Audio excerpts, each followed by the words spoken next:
ओम नमः शिवाय। हर हर महादेव भक्तों। 2025 में सावन सोमवार व्रत का पालन कैसे करें? व्रत में कौन सी चीजें खानी चाहिए और कौन सी चीजें नहीं खानी चाहिए, और एक ऐसा उपाय हम इस वीडियो में बताएंगे जिससे आपको भोले बाबा की कृपा से 7 जन्मों की परेशानी भी दूर हो जाएगी। जानिए सब कुछ इस वीडियो में। सबसे पहले सुंदर सी इस वीडियो को लाइक करके कमेंट में लिख दें, हर हर महादेव। ओम नमः शिवाय। भक्तों, सावन का महीना शिव भक्तों के लिए प्यार की सौगात लेकर आता है। यही वह महीना है जिसे हम प्यार का महीना भी कहते हैं। पक्षियों की चहचहाट मधुर संगीत में बदल जाती है। वर्षा ऋतुओं का आगमन होता है। प्रकृति जगमग हो जाती है, खूबसूरत शब्दों में आपस में बातें करती है। साथ ही साथ शिव भक्त बड़े जोरों शोरों के साथ सावन के पवित्र महीने का बड़ी ही बेसब्री से इंतजार करते हैं। सावन में भगवान शिव जी धरती पर आकर अपने हर भक्त के घर में वास करते हैं और उनकी सच्ची भक्ति से धन धान्य करते हैं। सावन का हर एक दिन बहुत ही शुभ माना जाता है। हर दिन पवित्र होता है। हर दिन भगवान शिव जी की पूजा की जाती है। लेकिन सोमवार के व्रत की बात ही कुछ और होती है। पवित्र और शुभ दिन होता है सोमवार का दिन। इस दिन व्रतधारी व्रत रखकर संपूर्ण फलों की प्राप्ति करते हैं और अगले दिन सावन के पवित्र महीने में फिर से सोमवार के व्रत के आने की कामना करते हैं, ताकि सावन में हम व्रत का फिर से संपूर्ण पालन और फल प्राप्त कर सकें। भक्तों, आपको बता दें, इस बार सावन का महीना 2025 में 11 जुलाई और शुक्रवार के दिन पड़ेगा। सावन की समाप्ति होगी 9 अगस्त के दिन और सावन के आखिरी दिन शनिवार है। 9 अगस्त के दिन शनिवार को सावन समाप्त हो जाएंगे।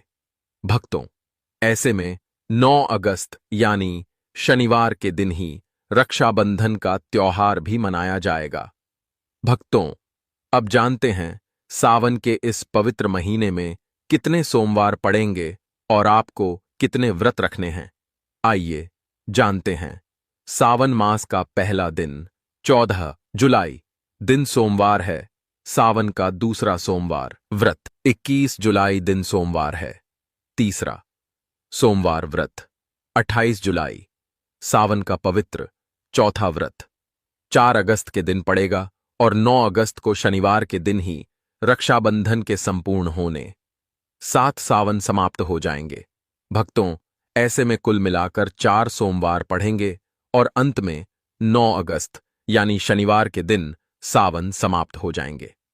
भक्तों, ऐसे में हम जानते हैं सावन के इस पवित्र महीने में कौन सा पाप गलती नहीं करनी चाहिए जिससे कि शिव नाराज ना हो। और सावन व्रत में यह सब्जियां और फल तो कभी मत खाना नहीं, तो भगवान भोले बाबा आपसे क्रोधित हो सकते हैं, आपका व्रत टूट सकता है।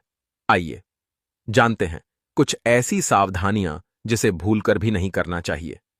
भक्तों, नंबर 1, शास्त्रों में कहा गया है कि व्रतधारी को उधार मांगकर सब्जियां फल आदि नहीं खाने चाहिए।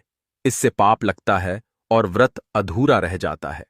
सोमवार का व्रत हो या कोई भी व्रत क्यों ना हो, पड़ोसियों से मांगकर भी व्रत आदि में फल बगैर नहीं खाने चाहिए। व्रत में उधार मांगकर खाने से व्यक्ति का व्रत झूठा हो जाता है। ईश्वर की शरण में आने पर व्यक्ति को झूठ नहीं बोलना चाहिए, कर्ज नहीं लेना चाहिए, चुगली आदि नहीं करनी चाहिए, उधार मांगकर भी नहीं खाना चाहिए। अगर आपको कोई अपनी मर्जी से खाने के लिए व्रत में कुछ देता है तो उसे आप खा सकते हैं, लेकिन व्रत में कम से कम उधार मांगकर फल आदि नहीं खाना चाहिए। इससे पाप लगता है और व्यक्ति की पवित्रता भंग हो जाती है। भक्तों, नंबर 2, सोमवार का व्रत हो या सावन का व्रत, आपको नाशपाती नहीं खाना चाहिए। दरअसल इस फल का नाम नाश यानी नाश करने वाला होता है, इसलिए इस फल को व्रत में नहीं खाना चाहिए। व्रत आदि को छोड़कर किसी और दिन आप कभी भी खा सकते हैं, लेकिन अगर जिस दिन आपका व्रत हो उस दिन नाशपाती का सेवन नहीं करना चाहिए। भगवान को भी नाशपाती नहीं चढ़ाना चाहिए। भक्तों, नंबर 3, कुत्तू या सिंघाड़े का आटा खाने से भी आपका व्रत टूट सकता है। आपको बता दें, लंबे समय से रखा हुआ आटा आपका व्रत भंग कर सकता है। दरअसल पुराने आटे में घून आदि कीड़े वगैरह पड़ जाते हैं, जो ठीक तरह से दिखाई भी नहीं देते। ऐसा आटा खाने पर दरअसल आप मांस का सेवन करते हैं, और व्रत में कीड़े खाना घोर पाप के बराबर माना गया है, और आपका व्रत भी भंग हो जाता है। व्रत में ताजा आटा खाना चाहिए। लंबे समय से रखे हुए आटे में कीड़े पड़ जाते हैं, ऐसा कभी ना करें। व्रत हमेशा शुद्धता में ही रखना चाहिए। सावन का महीना बड़ा ही पवित्र महीना माना गया है, इसीलिए यह 5 चीजें भगवान शंकर के पास कभी ना रखें। तो चलिए जानते हैं। भक्तों, नंबर 1, जहां रखा हो शिवलिंग या महादेव की कोई भी प्रतिमा, तो वहां पर भूलकर भी चप्पल जूते लेकर नहीं जाना चाहिए। जरा सोचिए, जब आपके कमरे में कोई चप्पल लेकर प्रवेश करता है तो आपको कितना क्रोध आता है। इसी कारण महादेव भी आपसे नाराज हो जाते हैं और आपको मिलने वाला फल नष्ट हो जाता है। ऐसे में मंदिर में नंगे पांव ही प्रवेश करना चाहिए, क्योंकि चमड़े की चप्पल हमेशा अशुद्ध रहती है। इससे देव शक्ति नाराज होती है। भक्तों, नंबर 2, अक्सर महिलाओं को मासिक धर्म आ जाता है और वह बिना किसी को बताए पूजा पाठ कर लेती है, जो कि शास्त्रों में वर्जित माना गया है। इस समय महिलाओं को जानकर भी अनजान नहीं बनना चाहिए। अगर आपको मासिक पीड़ा है तो घर के बने मंदिर में या बाहर बने मंदिर में कभी प्रवेश नहीं करना चाहिए। इससे देव शक्तियां नाराज होकर आपसे क्रोधित हो सकती हैं। ऐसे समय में शिवलिंग को छूना घोर पाप के बराबर माना गया है। जरा सोचिए, ऐसी अवस्था में जब महिला को बुरा लगता है तो ईश्वर को कितना बुरा लगेगा। इसीलिए महिलाओं को ऐसी अवस्था में मंदिर यात्रा, घर में पूजा पाठ, भगवान की प्रतिमा को छूना या तुलसी में पानी भी नहीं डालना चाहिए। तुलसी का पौधा भी सूख जाता है। जब देव शक्तियां नाराज होती हैं तो लाजमी है कि घर में कंगाली और गरीबी लड़ाई झगड़े होने लगते हैं। ऐसा कभी मत करना। भक्तों, नंबर 3, शास्त्रों में बताया गया है कि जहां होता है शिवलिंग तो वहां पर सभी शक्तियां सक्रिय रहती हैं। अगर घर में होता है शिवलिंग तो वह व्यक्ति महादेव की कृपा सदैव पा लेता है। वास्तुशास्त्र के अनुसार शिवलिंग से हर वक्त ऊर्जा का संचार होता रहता है। इसीलिए शिवलिंग पर जलधारा हमेशा होनी चाहिए, जो ऊर्जा को शांत रखता है। कुछ लोग अपने घर में शिवलिंग तो रख लेते हैं, लेकिन वह 1 हफ्ते के बाद जल चढ़ाते हैं, जो कि बिल्कुल भी अच्छा नहीं माना जाता। अगर आप जल नहीं चढ़ा सकते तो आप अपने घर में शिवलिंग स्थापित कभी ना करें, जो कि गरुड़ पुराण में बताया गया है। इससे उल्टा घर में विनाश होता है। भक्तों, नंबर 4, शास्त्रों में बताया गया है कि तुलसी और महादेव का बैर माना गया है। इसी कारण तुलसी में शिवलिंग और गणेश की प्रतिमा को नहीं रखा जाता। कई लोग जाने अजाने में शिवलिंग को तुलसी में रख देते हैं और घर में परेशानियां आना शुरू हो जाती हैं। इससे महाशक्तियां क्रोधित हो जाती हैं। शिवलिंग पर तुलसी भी नहीं चढ़ाना चाहिए। तुलसी में और शिवलिंग में कुछ दूरी होनी चाहिए। भक्तों, नंबर 5, घर का मंदिर या बाहर का मंदिर, किसी भी मंदिर में ऐसे व्यक्ति को प्रवेश नहीं करना चाहिए जिसने स्त्री प्रसंग अर्थात संभोग किया हो या उसने मांस खाया हो। अगर आप शारीरिक रूप से गंदे हैं तो मंदिर के आसपास भी नहीं जाना चाहिए। घर के बने मंदिर में कोई कपड़ा आदि डाल देना चाहिए। जरा आप ही सोचिए, क्या आप मांस खाकर या स्त्री के साथ शारीरिक संबंध बनाकर भगवान के पास जाएंगे और क्या वह आपसे प्रसन्न होंगे? बिल्कुल भी नहीं। वह आपसे क्रोधित हो सकते हैं और आपसे नाराज हो जाएंगे। शास्त्रों में इसे घोर पाप माना गया है। इससे व्यक्ति नरक में जाता है। ऐसा दुष्ट स्वभाव मनुष्य की बर्बादी का कारण माना गया है। ऐसा ना करें। ईश्वर के सामने हमेशा नहा धोकर मन पवित्र लेकर ही जाना चाहिए। इससे सभी शक्तियां आपसे प्रसन्न रहती हैं। भक्तों, सावन के महीने में महादेव को ऐसे बेलपत्र कभी मत चढ़ाना, बहुत ही अशुभ माना जाता है। भक्तों, पौराणिक मान्यताओं के अनुसार बेलपत्र चढ़ाने से शिव जी का मस्तक शीतल रहता है। बेलपत्र से भगवान शिव की पूजा करने से दरिद्रता दूर होती है और व्यक्ति सौभाग्यशाली बनता है। इससे हनुमान जी भी प्रसन्न होते हैं, क्योंकि वे शिव के ही अवतार हैं और इस बात को शायद ही कोई जानता हो। भक्तों, पहले आप यह जानें कि बेलपत्र का उपयोग और इसके लाभ कैसे मिलते हैं। भक्तों, नंबर 1, तीनों लोकों में जितने तीर्थ स्थल प्रसिद्ध हैं, वह सभी तीर्थ स्थल बेलपत्र के मूल भाग में स्थित माने जाते हैं। इस बात को शायद ही कोई जानता हो। भक्तों, नंबर 2, यदि बेल का वृक्ष घर के बीचों बीच या पूर्व दिशा में लगा हो, तो घर में धन धान्य की कोई भी कमी नहीं रहती और परिजन खुशहाल रहते हैं। भक्तों, नंबर 3, जो व्यक्ति बैल के वृक्ष के मूल भाग की गंध पुष्प आदि से पूजा अर्चना करता है, उसे मृत्यु के पश्चात शिवलोक की प्राप्ति होती है। भक्तों, अब जानते हैं बेलपत्र से जुड़ी कुछ खास बातें। चतुर्थी, अष्टमी, नवमी, चतुर्दशी और अमावस्या तिथियों को संक्रांति के समय और सोमवार को बेलपत्र नहीं तोड़ना चाहिए। पूजा से एक दिन पूर्व ही बेलपत्र तोड़कर रख लें। भक्तों, आपको बता दें, बेलपत्र कभी अशुद्ध नहीं होते। यदि आपको पूजा के लिए नया बेलपत्र नहीं मिल रहे हैं, तो आप किसी दूसरे के चढ़ाए हुए बेलपत्र को स्वच्छ जल से धोकर भगवान शिवजी को अर्पित कर सकते हैं। भक्तों, बेलपत्र में 3 पत्तियां होनी चाहिए। कटी फटी पत्तियों का बेलपत्र भगवान शिव को अर्पित गलती से भी मत करना। कटी फटी पत्तियों को अर्पित करने से शिव का अपमान माना जाता है और बेल पत्र का भी। इसलिए बेल पत्र की पत्तियां एकदम साफ होनी चाहिए। भक्तों, सावन के इस पवित्र महीने में अगर जिस व्यक्ति को 5 संकेत मिल जाए, तो इससे यह पता चलता है कि महादेव आपकी भक्ति से बहुत प्रसन्न है और आपको धनी होने से कोई भी नहीं रोक सकता। तो चलिए जानते हैं। भक्तों, नंबर 1, बैल का दरवाजे पर आना, अपा पर आना। नंदी महाराज भगवान भोलेनाथ के वाहन है। नंदी को भगवान शिव का द्वारपाल भी कहा गया है। नंदी महाराज को बुद्धि और ज्ञान का प्रतीक माना गया है। शिव के मंदिर के बाहर हमेशा नंदी महाराज विराजित रहते हैं।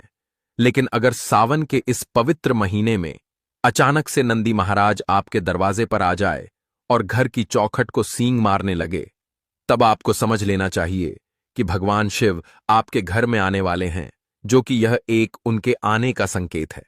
भगवान शिव आपकी भक्ति से बहुत प्रसन्न है और आपके घर में खुशियां आने वाली हैं। आपको धनी होने से कोई नहीं रोक सकता। लेकिन याद रहे, नंदी महाराज को तिलक लगाकर मीठा भोग जरूर खिलाएं। भक्तों, नंबर 2, सावन के पवित्र महीने में अचानक से आपके सपनों में अगर शिवलिंग दिखाई दे जाए, अर्थात भगवान शिव दिखाई दे जाए, तो इससे आपको यह समझना चाहिए कि अब आपके जीवन से परेशानियों का अंत जल्दी हो जाएगा। भगवान शिव आपकी सच्ची आराधना भक्ति से बहुत खुश है और वह आपके घर में आने वाले हैं। ऐसे में याद रहे, शिव की भक्ति में कोई भी कमी नहीं आनी चाहिए। घर को गंदा मत रखना, क्योंकि आपके घर में भगवान शिव आने वाले हैं। भक्तों, नंबर 3, शास्त्रों के अनुसार माना गया है कि नीलकंठ भगवान शिव का प्रतीक है। अगर आपके घर में सावन के महीने में नीलकंठ छत पर आकर बैठ जाए, तो उसे भूलकर भी मत भगाना, क्योंकि यह भगवान शिव का प्रतीक माना गया है। ऐसे में आपको खुश होना चाहिए, क्योंकि भगवान शिव आपकी भक्ति से बहुत खुश है। शास्त्रों में बताया गया है कि नीलकंठ अगर मनुष्य के घर पर आकर बैठ जाए, तो साक्षात घर में महाशिव के आने के संकेत माने गए हैं। अब आपके बुरे दिन जाने वाले हैं। कहते हैं श्री राम ने इस पक्षी के दर्शन करने के बाद ही रावण पर विजय प्राप्त की थी।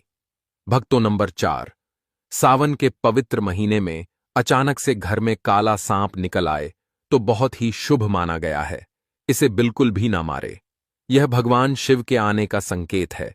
जिनकी भक्ति से महादेव प्रसन्न होते हैं, तब महादेव किसी खास अवसर पर ही अपने दर्शन देते हैं। सावन का महीना बहुत ही पवित्र महीना माना गया है। यही वह महीना है जिसमें भगवान शिव धरती पर आते हैं और उसी घर में अपना वास बना लेते हैं जो सच्चा भक्त होता हो।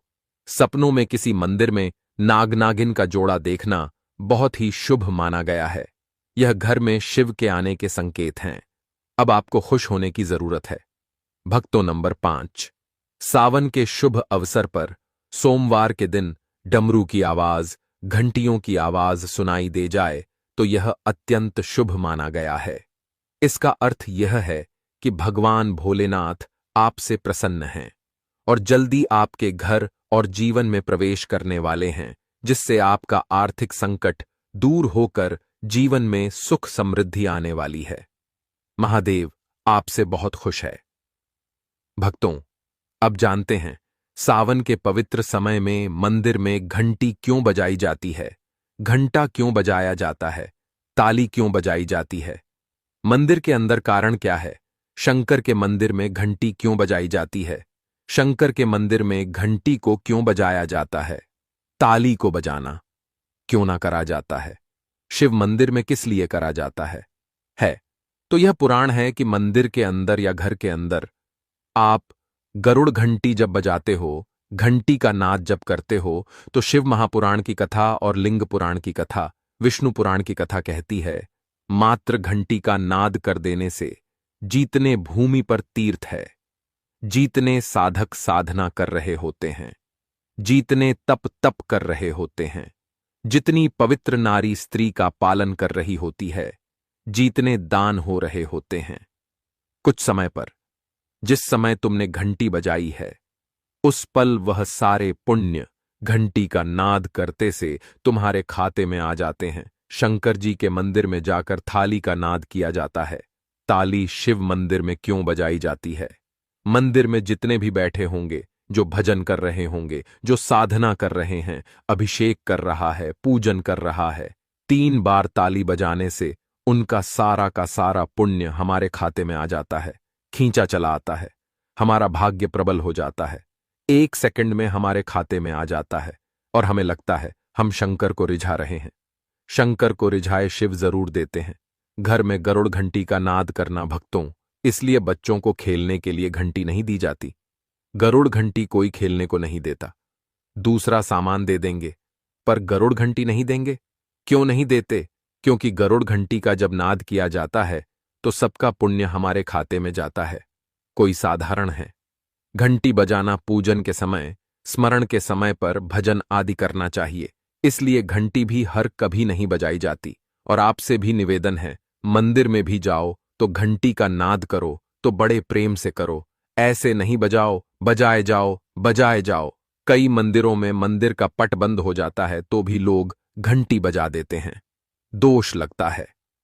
भगवान अगर मंदिर में सो रहे हैं तो उस समय घंटी बजाना घोर पाप माना जाता है।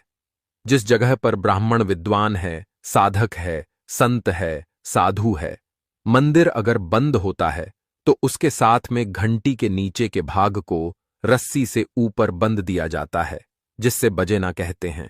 अगर भगवान अगर विश्राम कर रहे हैं, सो रहे हैं, निंद्रा अवश्य है या पट बंद है, कुछ समय पट बंद का समय है और घंटी का अगर नाद हो जाए तो कहते हैं 11 ब्राह्मण के भूखे रहने का दोष लग जाता है। जीवों को मात्र घंटी बजा देने पर अगर भगवान विश्राम में है, पट बंद, दरवाजा बंद और लिखा हुआ है समय मंदिर खुलने का समय 11 बजे से 3 बजे तक मंदिर बंद होने का समय है, और तुमने समय देख लिया, फिर भी तुमने तो देख लिया और तुम उस समय कह रहे हो मैं दूर से आया हूं, घंटी तो बजाऊंगा। तो ऐसा करने से कई लोगों के भूखे रहने का दोष आपको लग जाता है। घंटी बजाने का सबसे शुभ समय माना जाता है सुबह 4 बजे से लेकर सुबह 11 बजे तक अत्यंत दुर्लभ और मंगलकारी माना जाता है। इस समय घंटी बजाना और रात के समय शाम 6 बजे से लेकर रात 11 बजे से पहले तक पूजा पाठ तथा घंटी बजा लेनी चाहिए, क्योंकि 12 बजे से पहले तथा 12 बजे के बाद मंदिर के पट बंद कर दिए जाते हैं। इस समय देवी देवता विश्राम करते हैं, निद्रा में चले जाते हैं। इस समय उन्हें जगाना मतलब घोर पाप का भागीदार बनने के बराबर है। भक्तों, सावन सोमवार के दिन गलती से भी ऐसे व्रत कभी मत रखना, और ना ही सावन सोमवार के दिन ये 5 गलती करना, नहीं तो पूरी जिंदगी बर्बाद रहोगे। भगवान भोलेनाथ हमेशा हमेशा के लिए रूठ सकते हैं। ये गलती नजरअंदाज बिल्कुल भी ना करें दोस्तों। सावन सोमवार के दिन आप यह गलतियां भूलकर भी मत करना। सावन सोमवार के दिन खास तौर से व्रत रखते समय इस बात का ज्ञान आपको होना चाहिए। सावन सोमवार के दिन यह 5 गलती करना आपको भारी पड़ सकता है। इस दिन भगवान भोलेनाथ जी और माता पार्वती जी की पूजा आप लोग पूरे दिन में कभी भी कर सकते हैं, लेकिन भक्तों शुभ काल के दौरान पूजा करना अधिक फलदायी माना जाता है। तो ऐसे में हम यह जानते हैं कि सावन सोमवार पर क्या गलतियां नहीं करना चाहिए जिससे भगवान भोलेनाथ जी क्रोधित ना हो। तो चलिए जानते हैं भक्तों, सावन सोमवार के दिन क्या करें। सावन सोमवार के दिन व्रत करें और सुबह जल्दी उठे, स्नान करें और साफ सुथरे कपड़े पहने और भगवान शिवजी के मंदिर जाकर शिवलिंग का जलाभिषेक करें। बेलपत्र, फूल, धूप, दीप आदि चढ़ाएं और भगवान शिवजी का ध्यान करें। ओम नमः शिवाय का जाप अवश्य करें भक्तों। सावन सोमवार के दिन भोजन ग्रहण करने के बारे में एक सामान्य प्रथा है। यदि आप उपवास कर रहे हैं तो आपको पूरे दिन कुछ भी नहीं खाना चाहिए और अगले दिन सूर्योदय के बाद व्रत खोलना चाहिए। यदि आप उपवास नहीं कर रहे हैं तो आपको सात्विक भोजन करना चाहिए। भक्तों, वीडियो आगे शुरू करें। सबसे पहले भगवान भोलेनाथ जी के सच्चे भक्त द वास्तुशास्त्र चैनल की इस वीडियो को एक लाइक अवश्य कर दें और कमेंट बॉक्स में जय भोलेनाथ अवश्य लिख दें, जिससे कि भगवान भोलेनाथ जी का आशीर्वाद आपको सीधे प्राप्त हो सके। दोस्तों, सच्चे दिल से इस नियम को मानने वाला व्यक्ति भगवान शिव जी को बहुत ही प्रिय होता है। भक्तों, अब बात करते हैं सावन सोमवार के दिन के अवसर पर आपको क्या गलती नहीं करना चाहिए जिससे भगवान भोलेनाथ क्रोधित ना हो।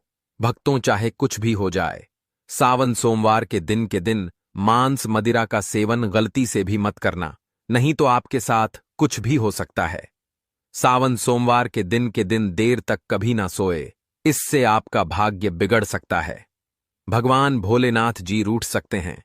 सावन सोमवार व्रत में आपको दाल चावल या गेहूं से बने पकवान नहीं खाना चाहिए। दिन आप सिर्फ फल, दूध, चाय और कॉफी ले सकते हैं। दोस्तों, अगर आप भगवान भोलेनाथ जी को प्रसन्न करना चाहते हैं तो इस दिन काले कपड़े भूलकर भी मत पहनना।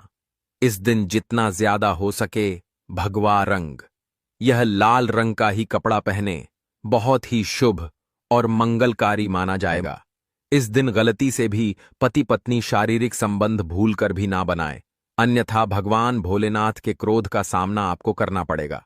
इस दिन जितना ज्यादा हो सके दान पूर्ण करें। भगवान भोलेनाथ को अगर खुश करना है तो यह बातें गांठ बांध ले दोस्तों, यह पाप कभी मत करना। सावन सोमवार के दिन के इस पावन अवसर पर शिवलिंग पर भूलकर भी यह चीजें मत चढ़ाना नहीं, तो जिंदगी भर आपको किसी बड़ी परेशानी का आपको सामना करना पड़ सकता है। आपका व्रत टूट भी सकता है। भगवान भोलेनाथ जी अत्यंत क्रोधित हो सकते हैं, जान लीजिए, नहीं तो आपके व्रत रखने का कोई भी फायदा नहीं। तो चलिए जानते हैं दोस्तों। नंबर 1, तुलसी। पौराणिक कथाओं के मुताबिक तुलसी को माता लक्ष्मी जी का स्वरूप माना जाता है। माता लक्ष्मी जी भगवान विष्णु जी की अर्धधांगिनी है। भगवान विष्णु जी शालिग्राम की पूजा में ही तुलसी का प्रयोग किया जाता है। ऐसे में शिवलिंग पर तुलसी का प्रयोग वर्जित है। यह आपको पाप का भागीदार बना सकता है। ऐसा अनर्थ कभी मत करना दोस्तों। नंबर 2, सिंदूर। सिंदूर एक प्रकार से श्रृंगार की वस्तु है जो सभी देवियों को चढ़ाया जाता है, परंतु भगवान भोलेनाथ जी बैरागी हैं और वह महाकाल है, इसीलिए उन्हें सिंदूर नहीं चढ़ाया जाता है। ऐसा पाप आप कभी मत करना दोस्तों। नंबर 3, सावन सोमवार के पावन अवसर पर जितना ज्यादा हो सके आपको भगवा रंग पहनना चाहिए। भगवान भोलेनाथ अति प्रसन्न होते हैं। इस दिन काले कपड़े पहनने से बचना चाहिए और मंदिर में काले वस्त्र पहनकर कभी प्रवेश ना करें। दोस्तों, नंबर 4, हल्दी। सभी देवी देवताओं की पूजा में हल्दी का उपयोग किया जाता है, लेकिन कुछ का मानना है कि विनाश के देवता भगवान भोलेनाथ जी को अर्पित नहीं करना चाहिए, क्योंकि हल्दी सौभाग्य का प्रतीक है। दोस्तों, नंबर 5, केतकी के फूल। पौराणिक कथाओं के मुताबिक केतकी के फूल भी शिवलिंग पर नहीं चढ़ाना चाहिए, क्योंकि एक बार केतकी के फूल भगवान ब्रह्मा के झूठ में साथ दिया था। यह बात जानकर भगवान भोलेनाथ जी ने क्रोध में आकर केतकी के फूल को श्राप दे दिया। दोस्तों, नंबर 6 है नारियल पानी। एक पौराणिक मान्यताओं के अनुसार ऐसा कहा जाता है कि शिवलिंग पर नारियल पानी नहीं चढ़ाना चाहिए, क्योंकि यह शुभ नहीं माना जाता। दोस्तों, नंबर 7 शंख जल। भगवान भोलेनाथ जी ने शंखचूर्ण नाम के असुर का वध किया था। शंख को उसी असुर का प्रतीक माना जाता है जो भगवान विष्णु जी का भक्त था। इसीलिए विष्णु भगवान जी की पूजा शंख से होती है, शिव जी की नहीं। दोस्तों, नंबर 8 तिल। यह भगवान विष्णु जी के मैल से उत्पन्न हुआ था, माना जाता है। इसीलिए इसे भगवान भोलेनाथ जी को नहीं अर्पित किया जाना चाहिए। दोस्तों, नंबर 9 टूटे हुए चावल। भगवान भोलेनाथ जी को अक्षत यानी साबुत चावल अर्पित किए जाने के बारे में शास्त्रों में लिखा है। टूटा हुआ चावल अपूर्ण और अशुद्ध होता है, इसीलिए यह भगवान भोलेनाथ जी को नहीं चढ़ता। आप ऐसा अनर्थ नहीं करना। चावल चढ़ाने से पहले ध्यान से देख ले, कहीं चावल टूटा हुआ ना हो। खास तौर से सावन सोमवार पर यह चीजें भगवान भोलेनाथ जी को चढ़ाने से भी व्यक्ति का भाग्य चमक उठता है। भगवान भोलेनाथ जी होते हैं अति प्रसन्न, तो चलिए जानते हैं दोस्तों। नंबर 11 गंगाजल भगवान विष्णु जी के चरणों से निकली और भगवान भोलेनाथ जी की जटा से धरती पर उतरी है। इसीलिए सभी नदियों में गंगा परम पवित्र गंगा जल से भगवान भोलेनाथ जी का अभिषेक करने से मानसिक शांति और सुख की प्राप्ति होती है। दोस्तों, नंबर 12 गन्ने का रस और का प्रतीक माना जाता है। शास्त्रों में इसे बहुत ही पवित्र माना गया है। प्रेम के देवता कामदेव का धनुष गन्ने से बना है। देव प्रबोधिनी एकादशी के दिन गन्ने का घर बनाकर भगवान विष्णु जी की देवी तुलसी की पूजा की जाती है। दोस्तों, नंबर 13 3 पत्तों वाला बेलपत्र। 3 पत्तों वाला बेलपत्र जो कटा फटा नहीं हो, ऐसा भगवान भोलेनाथ को चढ़ाएं। 3 पत्तों वाला बेलपत्र त्रिदेव ब्रह्मा विष्णु महेश का प्रतीक माना जाता है। सावन सोमवार के दिन के अवसर पर बेलपत्र अर्पित करने से शिवलोक की प्राप्ति होती है, ऐसा पुराणों में बताया गया है। दोस्तों, नंबर 14 धतूरे का फूल। धतूरे के फल के समान धतूरे का फूल भी भगवान भोलेनाथ को प्रिय है।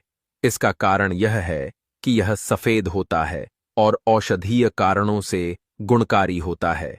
मानसिक शांति के लिए धतूरे के पुष्प को शिवलिंग पर अर्पित करें। दोस्तों, नंबर 15 चांदी के नाग नागिन के जोड़े कि ग्रहों के अशुभ प्रभाव के कारण घर में सुख शांति की कमी और आर्थिक परेशानियों को दूर करने के लिए सावन सोमवार के दिन के अवसर पर भगवान भोलेनाथ जी को नाग नागिन के जोड़े समर्पित करें। इससे काल सर्प और नागदोष समाप्त होता है। दोस्तों, नंबर 16 धतूरा। भांग की तरह धतूरा भी एक जड़ी बूटी है। भगवान भोलेनाथ के सिर पर छड़े विष के प्रभाव को दूर करने के लिए धतूरे का प्रयोग भी किया गया था। इसीलिए भगवान भोलेनाथ जी को धतूरा भी प्रिय है। सावन सोमवार के अवसर पर शिवलिंग पर धतूरा अर्पित करें।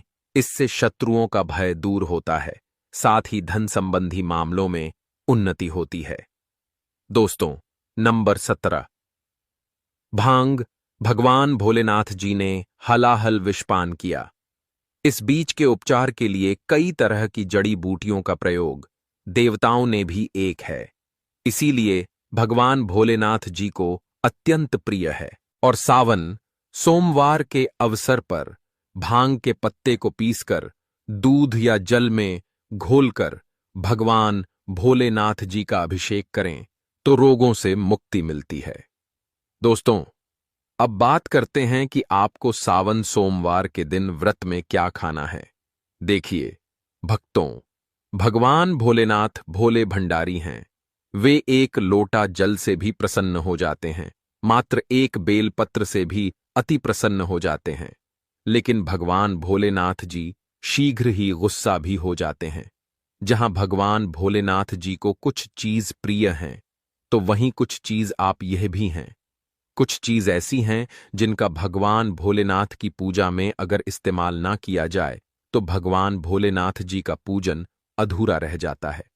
वही कुछ चीजें ऐसी होती हैं जो अगर अनजाने में आप भगवान भोलेनाथ जी को अर्पित कर देंगे तो उससे भगवान भोलेनाथ जी आपसे रुष्ट हो जाएंगे। इसलिए भगवान भोलेनाथ जी की पूजा करते समय कुछ बातों का विशेष ध्यान रखना चाहिए।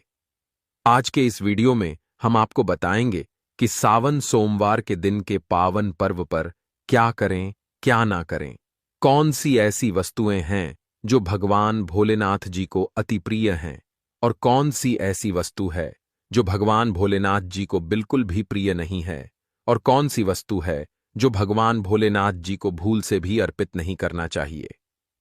दोस्तों, वीडियो आगे शुरू करें उससे पहले भगवान भोलेनाथ जी के सच्चे भक्त छन की वास्तुशास्त्र चैनल की इस वीडियो को एक लाइक अवश्य कर दें और बॉक्स में जय भोलेनाथ अवश्य लिख दें, जिससे कि भगवान भोलेनाथ जी का आशीर्वाद आपको सीधे प्राप्त हो सके। दोस्तों, सबसे पहले जानते हैं कि सावन सोमवार के दिन के पावन पर्व पर क्या करना चाहिए, जिससे कि भगवान भोलेनाथ जी और माता पार्वती जी का आशीर्वाद आपको प्राप्त हो। सावन सोमवार के दिन भगवान भोलेनाथ जी की पूजा सफेद या लाल रंग के वस्त्र धारण करके ही करें। सफेद और लाल रंग के वस्त्र धारण कर भगवान भोलेनाथ का पूजन करना बहुत ही शुभ माना जाता है। यदि संभव हो तो इस दिन पूजा में बिना सिले हुए वस्त्र पहने सावन सोमवार के दिन के पावन पर्व पर भगवान भोलेनाथ की शिवलिंग का पूजन अवश्य ही करें। शास्त्रों के अनुसार सावन सोमवार के दिन ही भगवान भोलेनाथ जी शिवलिंग के रूप में प्रकट हुए, इसलिए इस दिन शिवलिंग का पूजन करना सबसे ज्यादा श्रेष्ठ माना जाता है। शिवलिंग का पूजन करने से भगवान भोलेनाथ जी और माता पार्वती जी के असीम कृपा प्राप्त होती है। भक्तों, सावन सोमवार पर भगवान भोलेनाथ जी के साथ माता पार्वती जी की पूजा भी अवश्य ही करें। ऐसा करने से आपको भगवान भोलेनाथ जी के साथ माता पार्वती जी का भी आशीर्वाद प्राप्त होगा। सावन सोमवार के दिन भगवान भोलेनाथ जी की शिवलिंग पर बेलपत्र अवश्य ही अर्पित करें। बेलपत्र भगवान भोलेनाथ को अति प्रिय है। बेलपत्र के बिना भगवान भोलेनाथ का पूजन अधूरा माना जाता है। बेलपत्र एक पत्ता नहीं माना जाता। एक डांडी में जो 3 पत्ते जुड़े हैं उन्हें बेलपत्र कहा जाता है। एक डांडी में 3 जुड़े हुए बेलपत्र ही शिवलिंग पर अर्पित करें और चंदन से उस पर ओम नमः शिवाय लिख करके अर्पित करें। ऐसा करने से भगवान भोलेनाथ जी की कृपा प्राप्त होती है। सावन सोमवार के दिन भगवान भोलेनाथ जी को पूजा में अक्षत अर्पित करें। ऐसा करने से आपको भगवान भोलेनाथ जी का आशीर्वाद प्राप्त होगा। इस दिन रात्रि में भगवान भोलेनाथ जी का जागरण अवश्य करना चाहिए, जिससे आपको सावन सोमवार के दिन का पूर्ण फल प्राप्त हो सके। सावन सोमवार के दिन भगवान भोलेनाथ जी की पूजा करने से पहले भगवान श्री गणेश, भगवान कार्तिकेय, नंदी जी और माता पार्वती जी का पूजन अवश्य ही करना चाहिए, नहीं तो आपको पूजा का फल प्राप्त नहीं होगा। इस दिन बैल को हरा चारा अवश्य ही खिलाना चाहिए, क्योंकि बैल को नंदी जी का रूप माना जाता है, जो भगवान भोलेनाथ जी को अत्यधिक प्रिय है। दोस्तों, सावन सोमवार के दिन पर इन कार्यों को करने से भगवान भोलेनाथ जी की कृपा प्राप्त होती है। भक्तों, सावन सोमवार के दिन के पावन पर्व पर भगवान भोलेनाथ जी और माता पार्वती जी की कृपा प्राप्त करने के लिए इन सभी बातों का विशेष ध्यान रखें, जिससे आपको व्रत और पूजा का पूर्ण फल प्राप्त हो और भगवान भोलेनाथ जी और माता पार्वती जी की आपको कृपा मिल सके। बहुत सी चीजें इस दिन के व्रत में ऐसी होती हैं जो आपको नहीं खानी चाहिए, और एक चीज ऐसी है जो सावन सोमवार के दिन जरूर खानी चाहिए, ताकि आपको इस व्रत का संपूर्ण फल मिले। सावन सोमवार के दिन बहुत से लोग व्रत रखते हैं। एक बेला उपवास रखकर कई लोग साथ भी भोजन करते हैं। सावन सोमवार के दिन का व्रत अगर आप रखते हैं तो ध्यान रखें, शरीर में पानी की कमी ना हो। इसके लिए अनार या संतरे के जूस का सेवन कर सकते हैं, लेकिन गन्ने का जूस मत पीजिए। सावन सोमवार के दिन फलाहार में सेब, संतरा, पपीता, केला, खीरा वगैरह खा सकते हैं भक्तों। अगर सावन के इस पवित्र महीने में अगर जिस भक्त को 5 संकेत मिल जाए तो इससे यह पता चलता है कि महादेव जी आपकी भक्ति से बहुत प्रसन्न है और आपको धनी होने से कोई भी नहीं रोक सकता। तो चलिए जानते हैं भक्तों। नंबर 1, बैल का दरवाजे पर आना। नंदी महाराज भगवान भोलेनाथ के वाहन है। नंदी को भगवान शिवजी का द्वारपाल भी कहा गया है। नंदी महाराज को बुद्धि और ज्ञान का प्रतीक माना गया है। शिवजी के मंदिर के बाहर हमेशा नंदी महाराज विराजित रहते हैं। लेकिन अगर सावन के इस पवित्र महीने में अचानक से नंदी महाराज आपके दरवाजे पर आ जाए और घर की चौखट को सींग मारने लगे, तब आपको समझ लेना चाहिए कि भगवान शिवजी आपके घर में आने वाले हैं, जो कि यह एक उनके आने का संकेत है। भगवान शिवजी आपकी भक्ति से बहुत प्रसन्न है और आपके घर में खुशियां आने वाली हैं। आपको धनी होने से कोई नहीं रोक सकता। लेकिन याद रहे, नंदी महाराज को तिलक लगाकर मीठा भोग जरूर खिलाएं।